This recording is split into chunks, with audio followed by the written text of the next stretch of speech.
ठीक है भाई, जेनेटिकली मॉडिफाइड क्रॉप्स मतलब कि आनुवांशिक रूप से परिवर्धित फसलें। ठीक है, ये इसका मतलब हो गया जेनेटिकली मॉडिफाइड क्रॉप्स, आनुवांशिक रूप से परिवर्धित फसलें, है ना पहली चीज। अब पहले तो मैं आपको इसका मतलब बताऊं, है ना, मतलब क्या हुआ इसका। आनुवांशिकी से आप क्या समझते हो, जेनेटिक्स से जो हमारे, हाँ, जो कि एक जनरेशन से दूसरी जनरेशन की बात जब हम कर रहे हो, या फिर हम हमारे डीएनए की बात कर रहे हो, आरएनए की बात कर रहे हो, है ना, ये सब टर्म आगे आएंगे, उन सब का मतलब मैं आपको बताऊंगा। अब देखो इसकी ज़रूरत क्यों पड़ी, सबसे पहले इसका मतलब कि इसको साइंस से थोड़ा सा रिलेट करने से पहले हम इसके फैक्ट्स के बारे में बात कर लेते हैं, है ना, जो कि हमारे लिए ज़्यादा इंपॉर्टेंट है। कुछ इसमें सिंपल से फैक्ट्स हैं कि पहला तो जेनेटिकली मॉडिफाइड क्रॉप्स का मतलब है कि आनुवांशिक रूप से परिवर्धित, मतलब परिवर्तित की गई फसलें। इनका क्या यूज़ है, ये भारत में क्यों उपयोगी है, ये सब चीज़ें हम पढ़ेंगे। देखो पहले जो आज़ादी के जस्ट बाद का जो टाइम पीरियड था, है ना, तो वहाँ पर क्या था, उस समय लोगों के पास बहुत ज़मीनें होती थी, क्योंकि पॉपुलेशन क्या थी, कम थी, और फील्ड थी बहुत ज़्यादा, पर फिर भी प्रोडक्शन उतना नहीं हो पाता था। क्यों? क्योंकि प्रॉपर कोई सिंचाई का कोई अरेंजमेंट नहीं था, है ना, कोई डैम से ज़्यादा बने नहीं थे, नहरें नहीं थी, बारिश के ऊपर सब कुछ डिपेंड था। फसलों की जो वैरायटीज़ थी वो भी वैसी नहीं थी जैसी कि होना चाहिए, मशीनें नहीं थी, बहुत सारी चीज़ें। उसी में से एक रीज़न क्या था कि फसलें जो थी उस समय की, जो वैरायटीज़ थी हमारे पास, गेहूं, चना, इन सब की, वो कैसी थी, वो उतनी अच्छी नहीं थी जितनी आज के डेट में हमारे पास है। ठीक है, इसलिए प्रोडक्शन क्या होता था, कम होता था। ठीक है, तो अब उसको समझने से पहले मैं आपको बता दूं कि भारत में या ये जो फसलें हैं इनको बनाना शुरू कब हुआ था, और आज की डेट में भारत में कौन कौन सी ये फसलें हैं, है ना। तो देखो सबसे पहले अगर बात करें तो 1982 के अंदर, ठीक है, 1982 के अंदर यहाँ पर फर्स्ट एक्सपेरिमेंट हुआ था, किसके ऊपर, तंबाकू के पौधे के ऊपर। किसके ऊपर हुआ था, तंबाकू या टोबैको प्लांट जो है हमारा, तंबाकू का पौधा, उसके ऊपर जो है ये जेनेटिकली मॉडिफाइड क्रॉप्स जो इनने शुरू किया था, वो किससे शुरू किया था, तंबाकू के पौधे से शुरू किया था। ठीक, डेट क्या, ईयर कौन सा है, 1982। ठीक, कहाँ पर है ये, अमेरिका और फ्रांस के अंदर। किसके अंदर था, अमेरिका और फ्रांस के अंदर ये सब चीज़ें उस समय हो रही थी। ठीक, दूसरी बात कि 1986 फ्रांस एंड अमेरिका के अंदर ही ये जो पूरा आपका जो क्रॉप्स थी, इसका फील्ड ट्रायल हुआ था। क्या हुआ था, फील्ड ट्रायल का मतलब कि 82 से काम चल रहा है, उन्होंने वो बीज बना लिए। कौन से बीज, जीएम, इसका शॉर्ट नेम क्या है, जीएम क्रॉप्स। इसको क्या बोला जाता है, जीएम क्रॉप्स।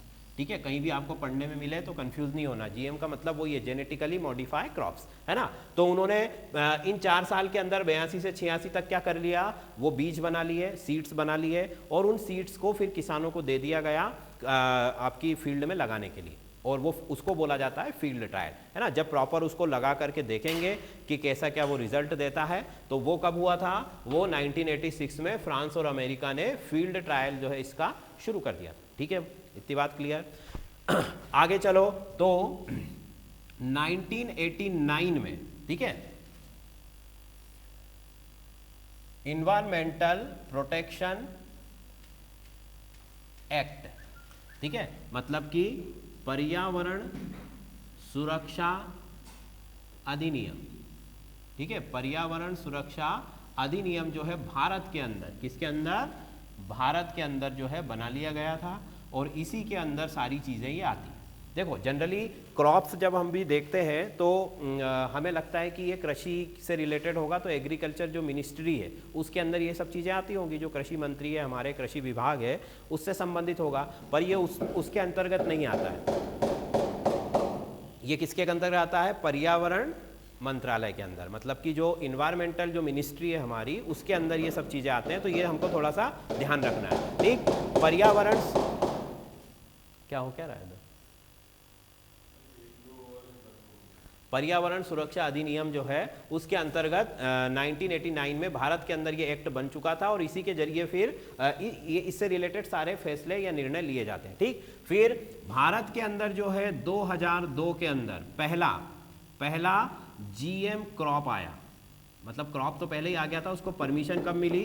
2002 के अंदर। कौन सा क्रॉप था भाई? वो बीटी कॉटन। कौन सा क्रॉप था? BT cotton. कॉटन का मतलब क्या होता है? कपास। ठीक, कहां कहां पर इसको किया गया था? तो ये महाराष्ट्र के किसान, महाराष्ट्र के अंदर और गुजरात के अंदर, ये दो जगह इसका प्रयोग किया गया था और आज भी वहां पर ये बहुत अच्छा रिजल्ट दे रहा है। ठीक है, तो भारत में एकमात्र ये है ना, मतलब केवल एक ही जीएम क्रॉप है। कौन सी? BT cotton. इसके बाद किसी भी क्रॉप को परमिशन अभी तक नहीं मिली है। हालांकि बहुत सारी क्रॉप्स अवेलेबल हैं पर उनको परमिशन नहीं मिली है।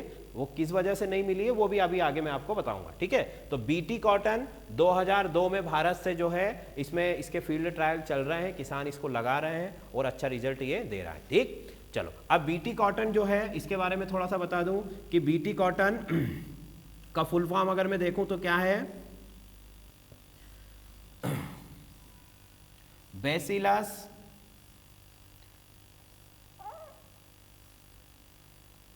ठीक है, बैसिलस थुरिनजिनेसिस। क्या नाम है इसका? THU आ रही है ना, THURGEINSIS। ठीक, बैसिलस थुरिनजिनेसिस एक वायरस, एक बैक्टीरिया होता है। इस बैक्टीरिया से जीन को लेकर के किसके अंदर डाला गया? कपास की फसल के अंदर। ठीक, इसके जीन की क्या विशेषता है कि ये जो जीन होता है ये एक तरीके का प्रोटीन बनाता है। क्या बनाता है? प्रोटीन। कौन सा प्रोटीन बनाता है? उसका नाम है बीटी टॉक्सिक प्रोटीन। कौन सा प्रोटीन है? BT toxic protein. ठीक, ये प्रोटीन क्या करता है? ये प्रोटीन जो है, जो इंसेक्ट्स होते हैं, जो पेस्ट होते हैं, कीड़े होते हैं, उन कीड़ों को मार देता है। क्या कर देता है? उन कीड़ों को मार देता है।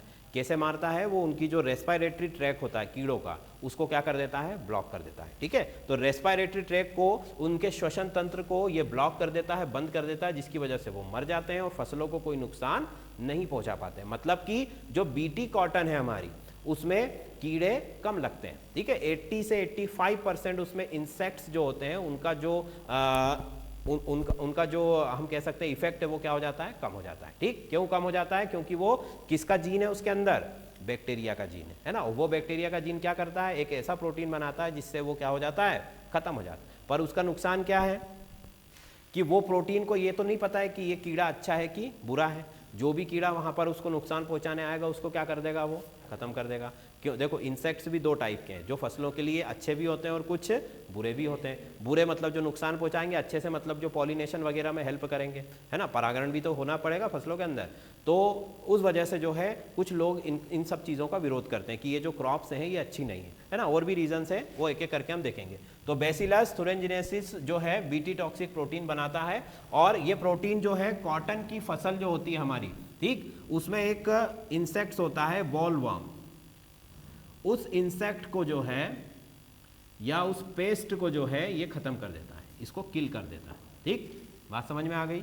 कपास की फसल के अंदर बॉलवर्म नाम का एक कीड़ा होता है, एक पेस्ट होता है। उस पेस्ट को ये जो वायरस का प्रोटीन है ये क्या कर देता है? खत्म कर देता है, जिसकी वजह से उसका जो प्रोडक्शन है वो क्या हो जाता है? बढ़ जाता है। उसकी क्वालिटी क्या हो जाती है? बढ़ जाती है, जिसकी वजह से मार्केट में भी उसका अच्छा प्राइस मिलता है और किसानों को और सभी लोगों को क्या होता है? उसका बेनिफिट मिलता है। ठीक, ये हो गई बात। हमारे पूरे विश्व के अंदर भी कुछ ऐसे संगठन हैं या कुछ ऐसे ग्रुप्स हैं जो कि इसके सपोर्ट में है और कुछ क्या है? इसके अगेंस्ट है ना। तो उसी में से एक हमारा जो है ग्रीन पीस करके, क्या नाम है उसका? Green peas. ग्रीन पीस करके एक संगठन है, एक ऑर्गेनाइजेशन है जो कि क्या करता है? जो कि जीएम जो फसलें हैं उनका क्या करता है? समर्थन करता है। जीएन फसलों का विरोध करता है। क्या करता है? विरोध। इन संगठन के जो लोग हैं उनको ये लगता है कि ये जो फसलें हैं ये क्या कर रही हैं? ये हमारे पर्यावरण को नुकसान पहुंचाती है, मनुष्यों को नुकसान पहुंचाती है, जिसकी वजह से इनका प्रयोग नहीं होना चाहिए और सरकार को इनको अनुमति नहीं देना चाहिए। उससे संबंधित ये अपने प्रोटेस्ट वगैरह करते रहते हैं। ठीक, फिर एक दूसरा संगठन है हमारा CIFA। ठीक है, consortium of Indian farmer association. ठीक है, मतलब कि ये भारत का एक संगठन है जो कि क्या करता है, जो कि जीएम क्रॉप का समर्थन करता है, जीएम फसलों का समर्थन करता है। ठीक है, इनका कहना है कि ये फसलें बहुत अच्छी हैं, ठीक है, किसानों के लिए भी, देश के लिए भी और मनुष्यों के स्वास्थ्य के लिए भी, है ना। मतलब हेल्थ वाइज, इकोनॉमिकली देख लो आप, फील्ड के हिसाब से देख लो, इन्वायरमेंटली देख लो, सभी प्रकार से ये फसलें क्या है, अच्छी है, ऐसा इनका मानना है। ठीक, तो ये इनके समर्थन में रहता है हमेशा, और ये क्या रहता है, उसके विरोध में रहता है। ठीक है स्टूडेंट्स, तो ये तो हो गए कुछ फैक्ट्स हमारे, है ना। अच्छा, एक और चीज़ इसको लिख लो जल्दी से।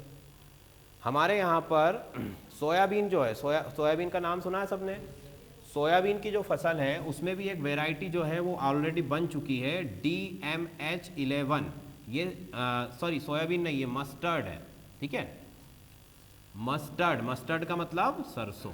सरसों की एक वैरायटी है जो कि किसने बनाई है, दिल्ली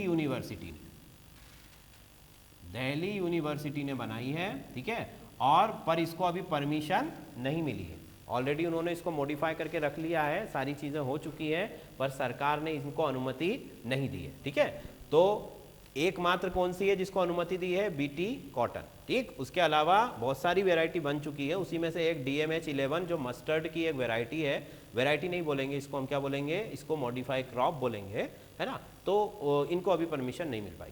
ठीक है स्टूडेंट्स, अब देखो, अब हम चलते हैं थोड़ा सा, पहले इसको समझें कि ये क्या होती है, उसके बाद इनके नुकसान फ़ायदे, और हाइब्रिड क्रॉप्स और जेनेटिकली मॉडिफाई क्रॉप्स में क्या अंतर होता है ये भी मैं आपको बताऊंगा। देखो, उन दोनों में बेसिक डिफरेंस ये होता है कि जो हाइब्रिड होता है वो हमेशा सेम स्पीसीज़ में ही होता है। जैसे कि मान लो गेहूँ है हमारे पास, तो उसकी वेराइटी जो अलग अलग है वो सिर्फ गेहूँ के अंदर ही हो सकता है। ऐसा नहीं कि चना और गेहूँ का हमने क्रॉस करा दिया, ऐसा होगा क्या, नहीं होगा, है ना।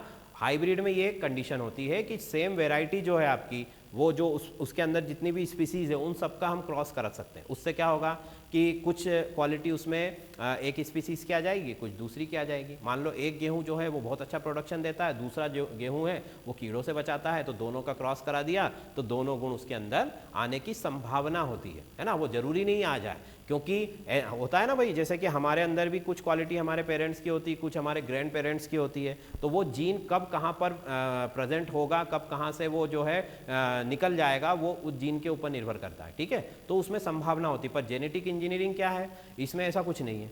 आपको किसी भी एनिमल में कोई मिल गया कुछ अच्छा जीन, है ना, तो आजकल तो मछली के जीन से टमाटर का जो है एक GM क्रॉप बना लिया है ना। वो टमाटर जल्दी ख़राब नहीं होता है, वो जीन किस में से निकाल के डाला है, मछली के अंदर से। तो ऐसे कहीं से भी आप कोई सा भी जीन निकाल के किसी में भी डाल सकते हो, उसको हम बोलेंगे जेनेटिकली मॉडिफाई क्रॉप्स। और हाइब्रिड का मतलब बता दिया। ठीक, अच्छा, पहले और इनको डिटेल में बात करने से पहले हम समझे कि ये होता क्या है। देखो, हमने सबने कोशिका पढ़ी है, हमारे पास है हमारी सेल, सेल के अंदर क्या है, न्यूक्लियस, न्यूक्लियस के अंदर क्या है, DNA। ठीक है, बात समझ में आती इतनी। कोशिका के अंदर केंद्र के अंदर क्या है, DNA। अब ये DNA जो होता है, इस DNA में क्या होता है भाई बताओ जरा। इस DNA में इस तरीके के जीन्स होते हैं कई सारे, है ना, जो कि आपका जो थ्रेड होता है, क्रोमेटिन नेटवर्क या इसको क्रोमोसोम बोल सकते हैं, उसके अंदर जो है ये पूरा इस तरीके से बने होते हैं। ठीक, इन सबको क्या बोलते हैं, सारे डॉट्स को क्या बोलते हैं, जीन्स बोलते हैं। और ये जो जीन्स है ये हमारे अंदर हमारा अलग होता है, एनिमल्स के अंदर उनका अलग है, इवन हर ह्यूमन बीइंग का भी अलग अलग होता है ना। पर जो है अभी तो हम सिर्फ फसलों की बात कर रहे हैं। कुछ हमारे ऐसे पागल साइंटिस्ट होते हैं जो कि मनुष्यों में भी इस तरीके के प्रयोग क्या करते रहते हैं, है ना। वो हॉलीवुड की सारी मूवीज़ जो है इसका बहुत अच्छा एग्जाम्पल्स है। हाँ, तो वो छोड़ो, अभी तो हम सिर्फ किसकी बात कर रहे हैं, प्लांट्स की। तो अब क्या करना है हमको कि ये कोशिका के अंदर, कोशिका सब में है, चाहे वो प्लांट हो चाहे वो एनिमल हो, उस प्लांट की पहले हम सेल लेंगे, सेल के अंदर क्या है उसका DNA, DNA के अंदर क्या है उसका जीन है। अब मान लो कि ये जो जीन है ना, एक पर्टिकुलर ये जो जीन है ये अच्छे प्रोडक्शन के लिए रिस्पॉन्सिबल है। किसके लिए रिस्पॉन्सिबल है, अच्छे प्रोडक्शन के लिए, अच्छे उत्पादन के लिए। मतलब कि अगर ये जीन हमारी फसल के अंदर होगा तो उसकी जो है, जैसे कि हमने मान लो कि 1 किलो अनाज लगाया तो उससे हमको 100 किलो भी मिल सकता है ना। 10 किलो पहले मिलता था, अब उससे कितना मिल जाएगा, 100 किलो। ठीक है, तो इस वजह से हम क्या चाह रहे हैं कि ये जो जीन है हम हमारी फसलों के अंदर लेके आना चाह रहे हैं। तो फिर क्या करते हैं, मान लो यहाँ से इसको निकालना है और ये दूसरी फसल है हमारी, ठीक है, उस दूसरी फसल में उसको यहाँ पर फिट करना है, यही काम करना है, और इसी को क्या बोला जाता है हमारा जेनेटिकल मॉडिफिकेशन, है ना, या इसको हम बोल सकते हैं जेनेटिकल इंजीनियरिंग भी बोल सकते हैं। इसको क्या बोल सकते हैं? जेनेटिकल इंजीनियरिंग, मतलब आनुवांशिकी प्रौद्योगिकी। इसमें हम यही काम करते हैं, एक का जीन निकाला और दूसरे में जाके क्या कर दिया, लगा दिया। ठीक, अब देखो इसमें हमने कहा कि डीएनए और आरएनए दो चीज है हमारे पास। डीएनए का मतलब क्या है? हाँ, डीऑक्सी राइबो न्यूक्लिक एसिड, ठीक है, यही होता है। और आरएनए का मतलब क्या है? हाँ, आरएनए का मतलब है राइबो न्यूक्लिक एसिड, ठीक है, राइबो न्यूक्लिक एसिड। ये दो हमारे क्या है, जेनेटिक मटेरियल। बैक्टीरिया वायरस में आरएनए होता है, हम लोग के अंदर इस तरीके का डीएनए होता है, और सभी लोगों में डीएनए होता है, अलग अलग होता है। ठीक, अब देखो इसमें होता क्या है वो समझा देता हूं मैं एक बार आपको कि डीएनए और आरएनए दो चीजें। अब आरएनए को अभी थोड़ी देर के लिए भूल जाओ, डीएनए जो है और इनके अंदर ये किससे बने होते हैं? ये दो चीजों से बने होते हैं। एक होता है न्यूक्लियोसाइड और दूसरा क्या होता है? न्यूक्लियोटाइड। दो चीजें पता है कि नहीं पता है? न्यूक्लियोटाइड और न्यूक्लियोसाइड, ये दो चीजों से मिलके बने होते हैं। ठीक, अब इन दोनों चीजों का क्या मतलब है वो देखो जरा, कि न्यूक्लियोसाइड जो है हमारे पास, इसके अंदर दो चीज होती है बस। एक होती है नाइट्रोजन बेस, क्या होती है? नाइट्रोजन बेस, मतलब कि नाइट्रोजन क्षार। ठीक, दूसरी क्या होती है? दूसरी होती है शुगर। क्या होती है? शुगर। ठीक है, शुगर का मतलब शर्करा। अगर वो डीएनए होगा तो उसमें डीऑक्सी राइबो शुगर होगी, है ना, और अगर वो आरएनए होगा तो उसमें क्या होगी? राइबो शुगर होगी। बात समझ में आ गई? डीऑक्सी राइबो और राइबो शुगर। न्यूक्लियोटाइड जो होता है उसमें तीन चीजें होती है। पहली होती है नाइट्रोजन बेस, ठीक है, दूसरी होती है शुगर, और तीसरा होता है फॉस्फेट ग्रुप। कौन सा ग्रुप? Phosphate group. ये तीन चीजें होती है, मतलब कि न्यूक्लियोटाइड के अंदर फॉस्फेट भी है पर न्यूक्लियोसाइड में फॉस्फेट नहीं है। ये एक ही चीज का इसमें डिफरेंस होता है। ठीक है, ये भी पूछा जाता है ना कि न्यूक्लियोटाइड और न्यूक्लियोसाइड का कंपोजिशन क्या है, तो ये आप इसको भी लिख सकते हो, है ना। आगे देखो, अभी एक साथ लिख लेना सब, ये तो समझ में आ गया ना। अब इसको अभी हम मिटा देते हैं फिलहाल के लिए। अब देखो कि अगर डीएनए है मेरे पास, है ना, मेरे पास क्या है? डीएनए। तो डीएनए के अंदर 4 बेस होती है कि नहीं होती है? कौन कौन सी होती है बोलो जरा? एडिनिन होती है पहली। क्या होती है? एडिनिन। ये बहुत ही बेसिक इंफॉर्मेशन मैं आपको दे रहा हूं, है ना, हमको ज़्यादा डिटेल में नहीं जाना है, पर इतना हमको पता होना चाहिए क्योंकि एग्जाम में कई बार पूछा गया, चाहे आप किसी भी फील्ड से आए हो। जो बायो वाले बच्चे हैं उनको तो सब पता है ना, जो बायो वाले नहीं है उनको भी इतनी चीज़ पता होनी चाहिए। ये सब चीज़ें जो मैं बता रहा हूँ ये सब किसके अंदर है? डीएनए के अंदर। डीएनए मतलब क्या? डीएनए मतलब ये, है ना, इसी के अंदर ये सारी चीज़ें। जो डीएनए है ये ऐसे सेगमेंट में बनता है ना, जैसे ये एक सेगमेंट हो गया, मतलब एक न्यूक्लियोटाइड हो गया, उसी से दूसरा जुड़ गया, दूसरा न्यूक्लियोटाइड हो गया, इस तरीके से जुड़ के क्या पूरा डीएनए बना डालते हैं। ठीक है, तो आप देखो ये डीएनए इनसे बना है, इनमें क्या चीज़ है? पहली नाइट्रोजन बेस। तो नाइट्रोजन बेस कितने टाइप की है भाई वो देखो जरा। नाइट्रोजन बेस जो है हमारे पास वो कितने टाइप की है? 4 टाइप की है डीएनए के अंदर। पहली कौन सी है? एडिनिन। दूसरी कौन सी है? ग्वानिन। एडिनिन के बाद ग्वानिन। तीसरी कौन सी है? साइटोसिन। साइटोसिन, ठीक, और चौथी कौन सी है? थाइमिन। ठीक है, साइटोसिन और थाइमिन। ये 4 बेस किसके पास होती है? ये 4 बेस डीएनए के पास होती है। इनको शॉर्ट में हम कैसे रिप्रेजेंट करते हैं? ए, जी, सी और टी। ठीक, क्लियर इतनी बात? अगर यही आरएनए होगा मेरे पास, है ना, तो आरएनए में क्या होगा? आरएनए में देखो, इधर लिख देता हूं, आरएनए में क्या क्या चीज होगी? आरएनए में क्या होगा? एक बेस जो है वो चेंज हो जाती है। कौन सी चेंज होती है? थाइमिन चेंज हो जाती है।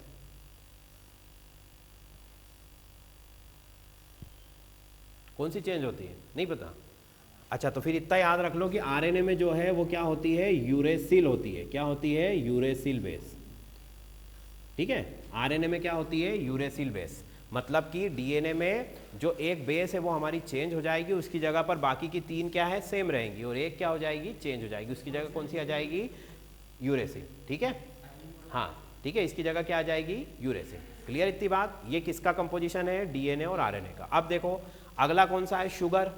तो शुगर हमने बता दी कितने टाइप की है हमारे पास? 2 टाइप की है। एक कौन सी है? राइबोस, और एक कौन सी है? डीऑक्सीराइबोस। तो डीऑक्सीराइबोस डीएनए में जाएगी और ऑक्सीराइबोस आरएनए में जाएगी। और तीसरा ग्रुप कौन सा है हमारा? फॉस्फेट, है ना? फॉस्फेट ग्रुप है, फॉस्फोरिक एसिड वगैरह उसमें बहुत सारी चीजें होती है, ये सब। अब इन्हीं के मिलने से क्या बनता है? डीएनए बनता है। ठीक है, इतनी बात क्लियर?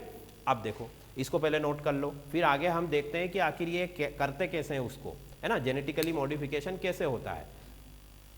चलो देखो भाई, ये हो गया। अब देखो इसको करते कैसे हैं।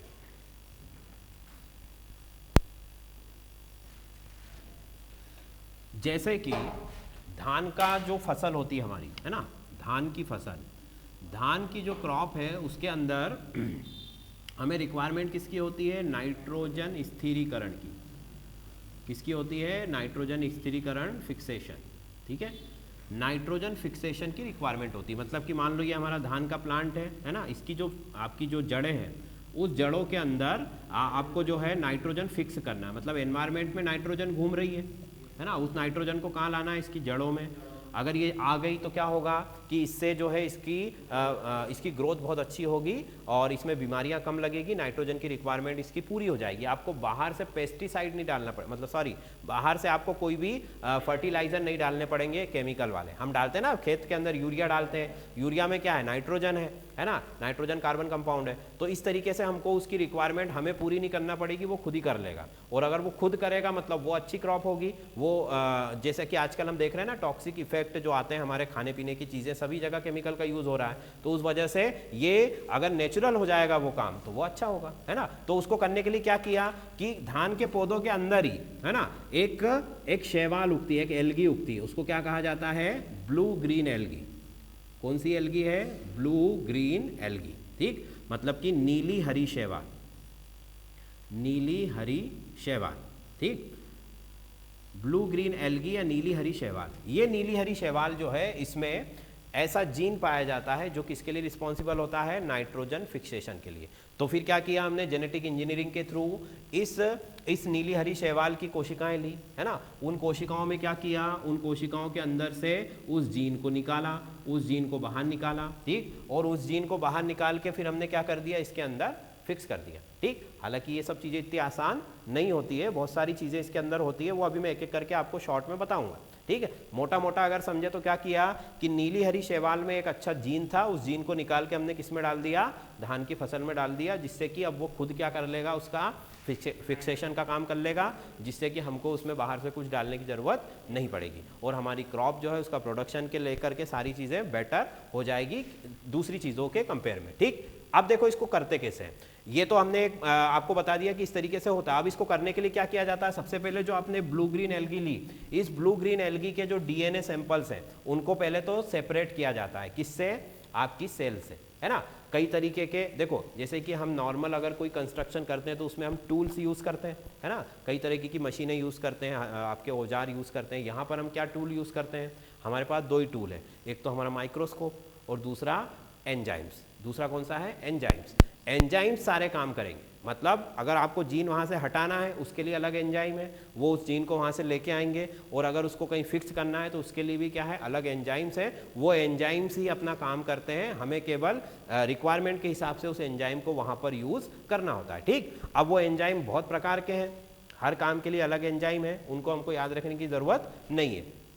हमने क्या किया कि इसको पहले सेपरेट किया, इस कोशिका को बाहर निकाला, इस केंद्रक को बाहर निकाला, पहले एक सॉल्यूशन डाल के इसकी पूरी सेल मेम्ब्रेन को हम क्या कर देंगे? गायब, है ना, मतलब कि कोशिका को नष्ट कर देंगे। न्यूक्लियस जो है उसकी सेल मेम्ब्रेन को गायब करेंगे। उसके बाद क्या हो जाएगा? अकेला क्या बचा हमारे पास? डीएनए, है ना। हाँ, नहीं तो वो तो कल्चर में रख रहे हैं ना हम, तो उसको सॉल्यूशन के अंदर ही है, उसको हम डिस्ट्रॉय थोड़ी ना करना चाह रहे हैं। हमें तो केवल उसको क्या करना है? उसको अंदर से उसको निकालना है बाहर। और निकलेगा कब वो? जबकि आपकी सेल मेम्ब्रेन डिसॉल्व हो जाएगी, खत्म हो जाएगी।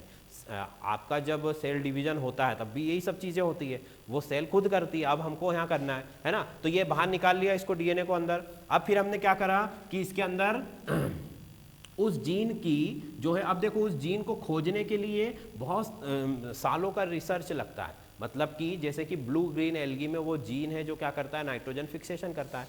अब पहले ही सेल छोटी है, सेल के अंदर हमको कहाँ जाना है, न्यूक्लियस में, न्यूक्लियस के अंदर भी कहाँ जाना है, डीएनए में, और डीएनए में भी करोड़ों जीन्स है कि नहीं है, अभी बताया था मैंने डीएनए में करोड़ों जीन्स है इस तरीके से। तो अब वो वैज्ञानिकों को कैसे पता चला कि यही वाला जीन जो है इन सब के लिए रिस्पॉन्सिबल है, क्योंकि उन्होंने उसके ऊपर उनकी पूरी लाइफ ही उसी के ऊपर लगाई हुई है ना, रिसर्च कर रखी है उनने पहले से। तो हमको पता है कि हमको ये जीन निकालना है बस, है ना, अभी रिसर्च पे नहीं जा रहे हैं, हमको पता है कि ये जीन हमको यहाँ से उठाना है, और उसके लिए जो एंजाइम है वो भी उन्होंने ऑलरेडी बता रखा है। तो हमको सिर्फ क्या करना है, जैसे डीएनए बाहर निकला उसमें हमारे वैज्ञानिकों ने जो है उसके अंदर एंजाइम डाल के और इस जीन को क्या कर लिया, सेपरेट कर लिया। ठीक, सेपरेट करने के बाद फिर उसको बैक्टीरिया कल्चर में ग्रोथ कराया जाता है। ठीक है, मतलब कि उस जीन को पहले बैक्टीरिया के अंदर डाला जाता है, उसको क्या किया जाता है, वहां से उसके क्लोन बनाए जाते हैं, क्योंकि एक जीन तो हमको डालना नहीं है, क्या करना है हमको, तो बहुत सारी चीज़ें, मतलब कि संख्या उसमें क्या होनी चाहिए, ज़्यादा होनी चाहिए। और बैक्टीरिया जो होता है बहुत जल्दी ग्रोथ करता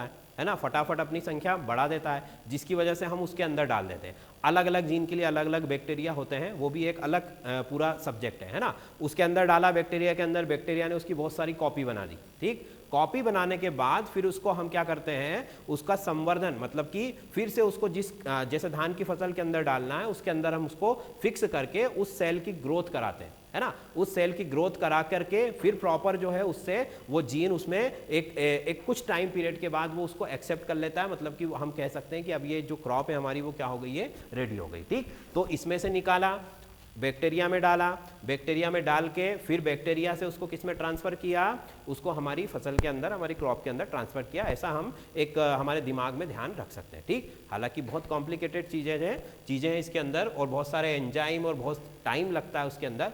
एक डीएनए को सेपरेट करने के लिए ये कम से कम 1-1.5 महीने का टाइम लगता है। वो होता है नहीं क्राइम, हम देखते हैं ना क्राइम वाले सीरियल, क्राइम पेट्रोल वगैरह, उसमें डीएनए मैच करते हैं, वो तो फटाफट कर लेते हैं वहीं, है ना, 1 ही घंटे के अंदर।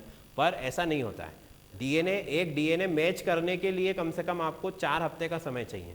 ठीक है, और उसमें भी कई सारी सैंपलिंग होती है, एक सैंपल से ही सिर्फ उसका फाइनल रिजल्ट वो नहीं देते हैं, है ना। तो आप समझ ही सकते हो कि कितना कॉम्प्लिकेटेड प्रोसेस। तो ये सब करके हमने क्या कर लिया, फाइनली ये जो जीन है किसमें ट्रांसफर कर दिया, धान की फसल में, और उससे बनाया क्या, उससे सीड बनाया हमने, बीज बनाए। ठीक, और फिर उस बीज को हम क्या करेंगे, पहले फील्ड ट्रायल होंगे उसके, बहुत सारे जगह पर उसको लगा के देखा जाएगा, है ना, कि वो कैसा रिजल्ट दे रहा है, और उसकी ग्रोथ कैसी हो रही है, बीमारियां आ रही है नहीं आ रही हैं, पॉलिनेशन कैसा हो रहा है, दुनिया भर की चीज़ें, है ना। आपके जो एग्रीकल्चर एक्सपर्ट है वो सारी इसमें काम करते हैं।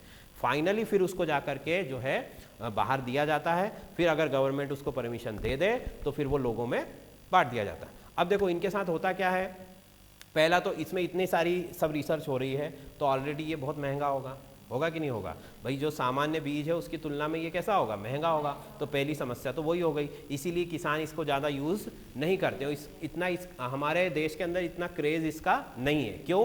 क्योंकि हमारे यहाँ जो प्रोडक्शन की जो कॉस्ट है वो तो वैसे ही हाई हो रही है। अगर हमारे यहाँ छोटे छोटे किसान है कि नहीं, 1 एकड़ में अगर मान लो किसी भी चीज़ की खेती करता है तो उसको 25-30 हज़ार रुपये तो खर्चे ही लग रहा है, और इतना ही वो बचा पाता है लास्ट में, आधा पूरा उसका जो है खर्चा लग जाता है और आधा उसको बचता है। तो अगर ऐसी कंडीशन में हम ऐसा सीड उनको दे रहे हैं जो कि कैसा है, ऑलरेडी पहले से ही बहुत महंगा है, तो फिर आप उसमें बाद में भले कोई खर्चा ना करो, वो अकेले ही आपका सारा खर्चा करवा देगा। तो इसी वजह से ये जो है बाहर की जो कंट्रीज़ है जहाँ बड़े बड़े किसान हैं, है ना, हज़ारों एकड़ की जिनकी ज़मीनें हैं, उनको पता ही नहीं होता उनके पास कितनी ज़मीन है। मतलब सीरियसली बता रहा हूँ मैं, ऑस्ट्रेलिया अमेरिका जैसे देश है उनको सही में नहीं पता है कि उनके पास कितनी ज़मीन है ना। तो ऐसी जगहों पर ये बहुत ट्रेंड में है। वहाँ के लोग बहुत सारी चीज़ें जो है, आप चाहे टमाटर से लेकर के वेजिटेबल्स कोई सी भी हो, कई तरीके की क्रॉप्स हैं, वो सब चीज़ें जो है वो इस तरीके से मॉडिफाई करके अपने खेतों में एक्सपेरिमेंट करते रहते हैं, और उनको कोई फ़र्क भी नहीं पड़ता उससे भाई वो अच्छी हो या नहीं हो। ठीक है, तो वहाँ पर ज़्यादा क्रेज़ है। हमारे देश में जो है धीरे धीरे लोग जब इसके महत्व को समझेंगे तो हो सकता है कि आने वाले समय में इसका यूज़ होने लगे। ठीक, अब देखो ये तो अभी जेनेटिक, देखो जीएम क्रॉप्स का मतलब आनुवंशिक रूप से परिवर्तित फसलें, और ये तैयार कैसे की जाती है, जेनेटिक इंजीनियरिंग के थ्रू, है ना, आनुवंशिकी प्रौद्योगिकी के थ्रू, जो मैंने आपको अभी बताया। ठीक, इसके थ्रू उन्होंने तैयार कर दी। इसके फायदे क्या क्या हो गए, अब बताओ जरा भाई, इसके फायदे क्या क्या हो गए। देखो अभी भले ही किसान हमारे इसको यूज़ नहीं कर रहे हो, है ना, पर दूसरी जो फील्ड्स हैं उसके अंदर ये बहुत अच्छे से यूज़ की जाती है जेनेटिकल इंजीनियरिंग के थ्रू। जो चीज़ें हैं, जैसे कि मान लो कि एक एग्जांपल के थ्रू मैं आपको बताऊं कि हमारा जो लार्ज स्केल पर प्रोडक्शन होता है कई सारे आपके एसिड्स का या कई सारे कंपाउंड्स का, जैसे कि एसीटोन है ना, एसीटोन में लूँ, एसीटोन के बाद एसिटिक एसिड अगर मैं ले लूँ, एसिटिक एसिड है ना, एसीटोन है, एसिटिक एसिड है, ये जो कंपाउंड्स है लार्ज स्केल पर जेनेटिक इंजीनियरिंग के थ्रू इनका प्रोडक्शन बहुत अच्छे से हो रहा है। मतलब कि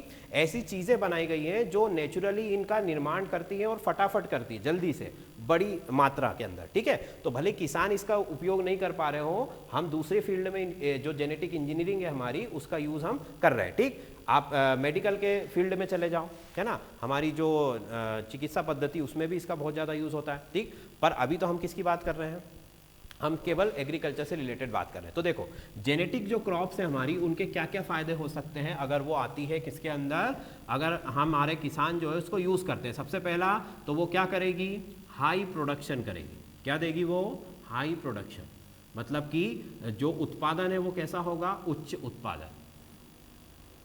उच्च उत्पादन उच्च उत्पादन का मतलब कि कम से कम 8 से 10 गुना वो उसको क्या कर देगी, बड़ा करके देगी। यही चीज़ जो है पॉली हाउस में के जरिए भी हम कर सकते हैं, पर वो भी कोई सस्ती चीज़ नहीं है। पॉली हाउस समझते हो कि नहीं समझते हो, पॉली हाउस पता है कि नहीं। पॉली हाउस का मतलब है प्लास्टिक का जो है, जैसे लोहे का या स्टील का फ्रेम बनाते हैं खेत के अंदर और उसके ऊपर पूरा प्लास्टिक चढ़ा देते हैं, है ना। तो वो प्लास्टिक से क्या होता है, कंट्रोल्ड इन्वायरमेंट मिलता है फसलों को अंदर। बाहर भली बारिश हो रही हो, अंदर वो बची रहेंगी। बाहर अगर गर्मी पड़ रही हो, ठंड पड़ रही हो, अंदर हमको जितना टेम्परेचर रखना है हम उतना रख के और फसलों की ग्रोथ जो है वो अच्छे से कर सकते हैं। तो वो एक तरीका है, पर वो भी महंगा है ना। 1 एकड़ में करीब 30-35 लाख रुपए उसमें खर्च होते हैं, तो वो भी बहुत बड़ी चीज़ है ना। तो वो भी हमारे यहाँ के किसान ज़्यादा नहीं कर पाते हैं, और ये भी जो है अभी महंगा है, इसलिए इसको भी यूज़ नहीं कर पाते। पहली चीज़ तो अभी गवर्नमेंट परमिशन ही नहीं दे रही है। क्यों नहीं दे रही है, वो अभी रीज़न हम इसके डिसएडवांटेज में पड़ेंगे, है ना। तो पहली चीज़ हो गई कि हाई प्रोडक्शन, उच्च उत्पादन इससे मिल सकता है। जो फसल 1 किलो से 10 किलो बना रही थी, अब वो 1 किलो से 50 किलो या 100 किलो भी बना सकती है, ठीक। फिर दूसरी बात कि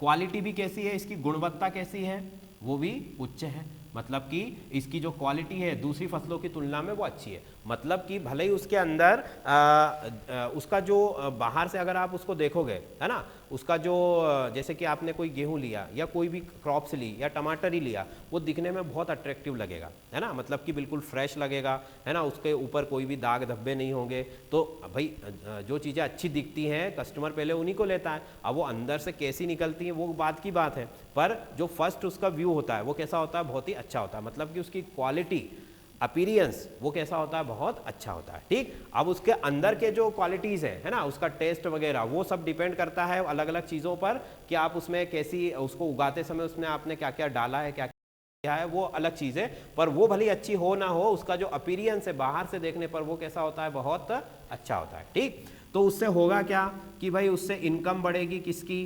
फार्मर की क्या बढ़ेगी, इनकम बढ़ेगी। हमारी जो पॉपुलेशन लगातार बढ़ रही है ना, हमारी जो पॉपुलेशन लगातार बढ़ रही है उसको हम क्या कर सकते हैं, उसको हम फीड कर सकते हैं, मतलब कि उसको खाना खिला सकते हैं। बढ़ती हुई जनसंख्या का पेट भरना भी तो एक समस्या है कि नहीं सरकार के लिए। तो अगर इस तरीके की मान लो 1 एकड़ से 15 से 20 बोरा गेहूं होता है ना, 15 से 20 कुंटल, तो अगर ये वाली फसल हम उसमें लगाएंगे तो उसमें कितना होगा, 70-80 क्विंटल उसमें हो सकता है। तो हमारी जो बढ़ती हुई तेज़ी से बढ़ती जनसंख्या है उसका पेट भरने के लिए ये जो क्रॉप्स है ये कैसी है, ये अच्छी है। ऐसा किसका कहना है, जो इसको बनाने वाले हैं उनका कहना है ना। अभी एक ही पक्ष तो हम नहीं सुन सकते, हमें तो सारी चीज़ें देखनी है, ठीक। उसके बाद इनकम बढ़ सकती है, पॉपुलेशन को हम खाना खिला सकते हैं, गुणवत्ता अच्छी है ना। अब इसका प्रोडक्शन कॉस्ट जो है, प्रोडक्शन कॉस्ट वो कैसा है, लो है, ये भी इन लोगों का कहना है। पर चूंकि जो सीड है इसका वो ऑलरेडी कैसा होता है, बहुत कॉस्टली होता है, बहुत महंगा होता है, ठीक है। उसको अगर छोड़ दें तो उसके अलावा इसमें ज़्यादा कोई भी आपको जो है चीज़ें करने की ज़रूरत नहीं पड़ेगी। मतलब कि इसको पानी भी कम लगता है, इसमें चारा भी नहीं उगता है, मतलब जो होता है ना खरपतवार जिसको हम बोलते हैं, वेस्ट की चीज़ें वो इसमें नहीं उगती है ना। इसमें आपको दवाइयाँ ज़्यादा डालने की ज़रूरत नहीं पड़ेगी, कीड़े इसमें लगते नहीं हैं। तो इस वजह से अगर बीज के खर्च को अगर आप छोड़ दो, उसके अलावा जो भी है इसका प्रोडक्शन कैसा है, बहुत इसका कॉस्ट कैसा है, बहुत कम है, ठीक। अगर भविष्य में कभी इसके बीज का प्राइस अगर कम होता है ना, जैसे कि शुरू में जो नई नई चीज़ें होती महंगी होती, मोबाइल पहले आया था बहुत महंगा था, धीरे धीरे क्या हो गया, सबके बजट में आ गया। तो जिस दिन ये सबके बजट में आ जाएगी उस दिन लोगों में इसका क्रेज़ क्या हो जाएगा, बढ़ जाएगा, ठीक। और फिर हम क्या कर सकेंगे, जैसे कि बीटी कॉटन के बारे में मैंने बताया, तो कॉटन हमें इंपोर्ट करना पड़ता था और उसके यूज़ के बाद से वही गुजरात और आपका जो महाराष्ट्र है वो वही कॉटन क्या कर रहे हैं, हम एक्सपोर्ट कर रहे हैं। क्यों? क्योंकि वो बहुत अच्छा प्रोडक्शन दे रहा है। एक किसान के पास जितनी ज़मीन है वो ज़मीन तो नहीं बढ़ा सकता है, पर उसने प्रोडक्शन बढ़ा लिया, किसके थ्रू, इनके थ्रू, है ना। तो देखो हमारे यहाँ पर समस्या क्या है, हमारे यहाँ पर पहली चीज़ तो लोग कुछ नया करना ही नहीं चाहते हैं, है ना। कुछ नया करने से क्या होते हैं, वो डरते हैं।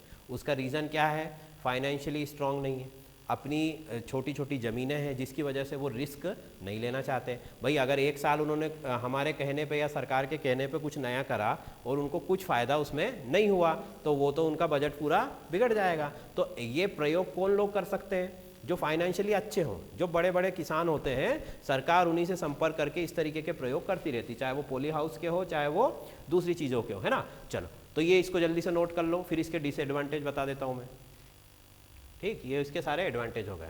एडवांटेज में जो सबसे अच्छा एडवांटेज है, मतलब इसमें पेस्ट जो है वो नहीं लगेंगे, है ना, वो तो बताने की ज़रूरत ही नहीं, पूरे लेक्चर में हमने उसी पे ही बात करी है, तो वो भी इसका एडवांटेज है। चलो अब डिसएडवांटेज की अगर मैं बात करूँ तो जो ग्रीन पीस जैसे आपके जो ऑर्गेनाइजेशन है ना, जो कि ये कहते हैं कि ये फसलें नुकसानदायी है। कैसी नुकसानदायी है, तो उन्होंने कहा कि पहला तो ये किसको इफेक्ट कर रही है, ये इकोसिस्टम को इफेक्ट कर रही है।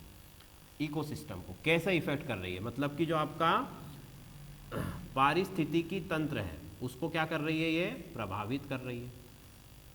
अब वही फसलें उगाने से कैसे तंत्र प्रभावित होगा उसको समझाओ, तो कैसे समझाओगे कि जैसे मैंने अभी कहा कि ये इंसेक्ट्स को क्या कर रहा है, किल कर रहा है ना। तो अब इंसेक्ट्स जो अच्छे इंसेक्ट्स है, अच्छे इंसेक्ट्स मतलब जो फसलों के लिए जरूरी है ना, तो उनको भी ये क्या कर दे रहा है, मार दे रहा है। तो उससे क्या होगा फिर कि जो मान लो कि एक खेत में ये फसलें लगी हुई है और वहाँ के जो कीड़े वगैरह हैं उनको ये क्या कर रहा है, निपटा दे रहा है, तो बगल की खेत की जो फसलें हैं वहाँ का पूरा इकोसिस्टम क्या हो जाएगा, खत्म हो रहा है या कम हो जाएगा, है ना। तो उसकी वजह से अच्छे बुरे दोनों तरीके के कीड़े मर रहे हैं, जिसकी वजह से अगर कीड़े मर गए तो कीड़ों को खाने वाले जो जीव जंतु है ना, जो चिड़ियाँ हैं आपकी, छोटे छोटे जो बर्ड्स हैं या और उनसे थोड़े बड़े वाले जो इंसेक्ट्स हैं, वो सब एक दूसरे पे डिपेंड करते हैं। फूड चेन हम सब ने पढ़ी हुई है ना।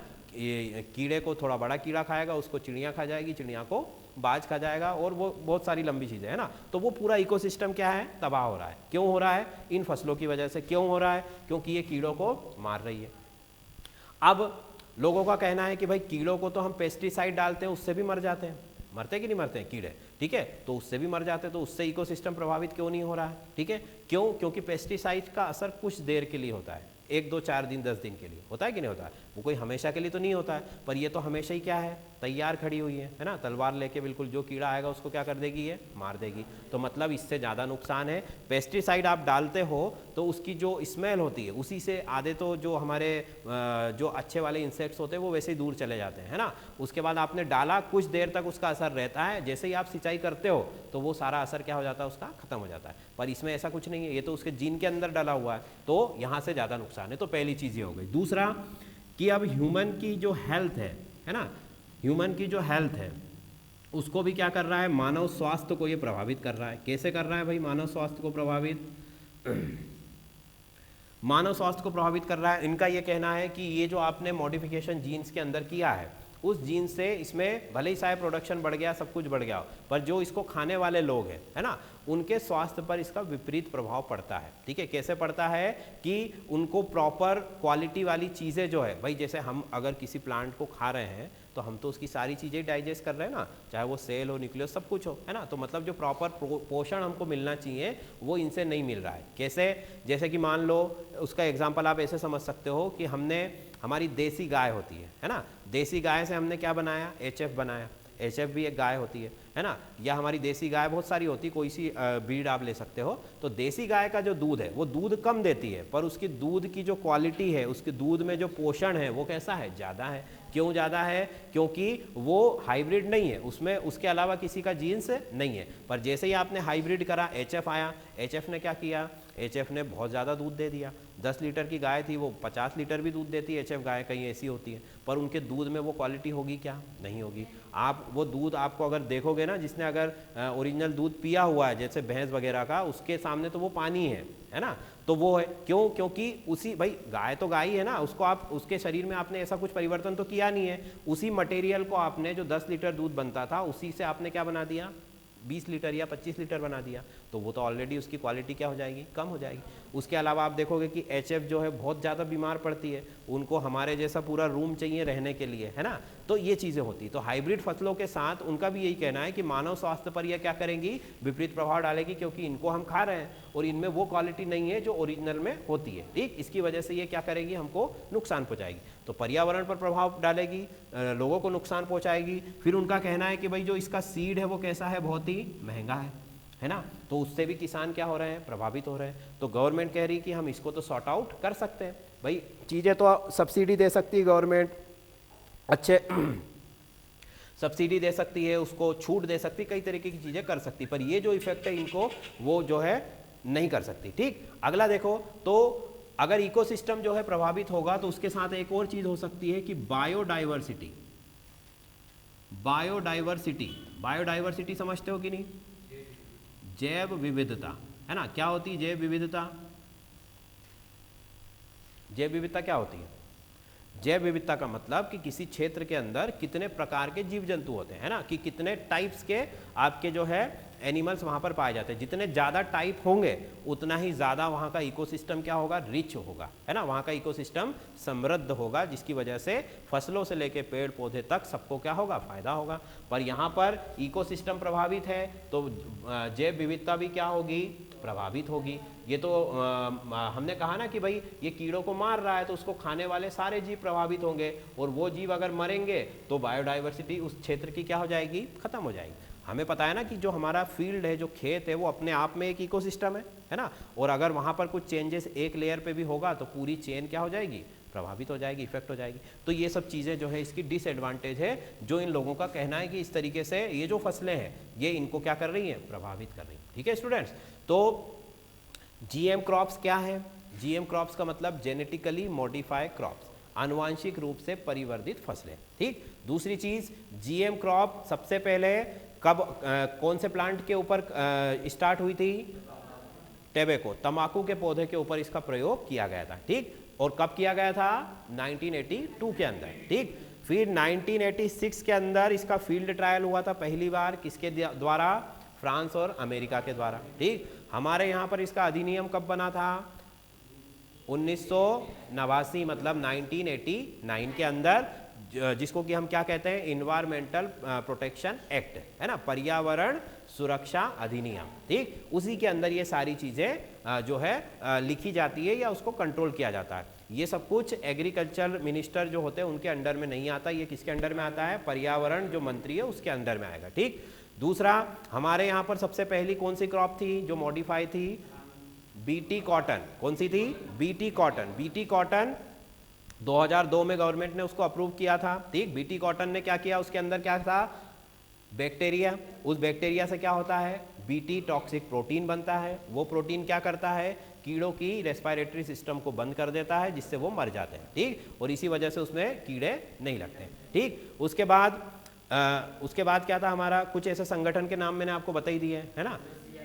हाँ, CIFA है जो कि इसका क्या करता है? सपोर्ट करता है। ग्रीन पीस इसका विरोध करता है, और भी ऐसे कई सारे संगठन हैं। ठीक, उसके बाद फिर हमने बात करी पूरा जेनेटिकल इंजीनियरिंग होती क्या है ना, सारा कुछ मैंने आपको बताया कि सेल से उसको निकाल करके और कैसे उसको बनाना है, बैक्टीरिया के कल्चर से लेकर सारी चीज़ें उसके अंदर होती है। एक मोटा मोटा आपको थोड़ा सा उसमें समझा दिया, ताकि देखो कोई चीज़ अगर हमें पता है तो वो हमें जल्दी याद हो जाती है, और केवल रट्टा लगाएंगे तो थोड़ा सा टाइम लगता है। याद तो फिर भी हो जाएगी, पर टाइम लगता है, और फिर टाइम के साथ भूल भी जाते हैं। तो थोड़ा सा उसका एक जो ब्लूप्रिंट है वो हमारे दिमाग में होना चाहिए। ठीक, उसके बाद एडवांटेज और डिसएडवांटेज ये लिखे हुए हैं। एडवांटेज क्या है? एडवांटेज उसका जो है इनकम बढ़ेगा फार्मर का, है ना। उसके बाद में हाई प्रोडक्शन होगा, कॉस्ट कम हो जाएगा, है ना, इकोनॉमी बढ़ जाएगी, ये वो सारी चीज़ें। फिर डिसएडवांटेज में क्या है? सबसे ज़्यादा जो है आपका इफेक्ट ऑफ इकोसिस्टम और बायोडाइवर्सिटी, ह्यूमन हेल्थ, है ना, ये सब चीज़ें हैं।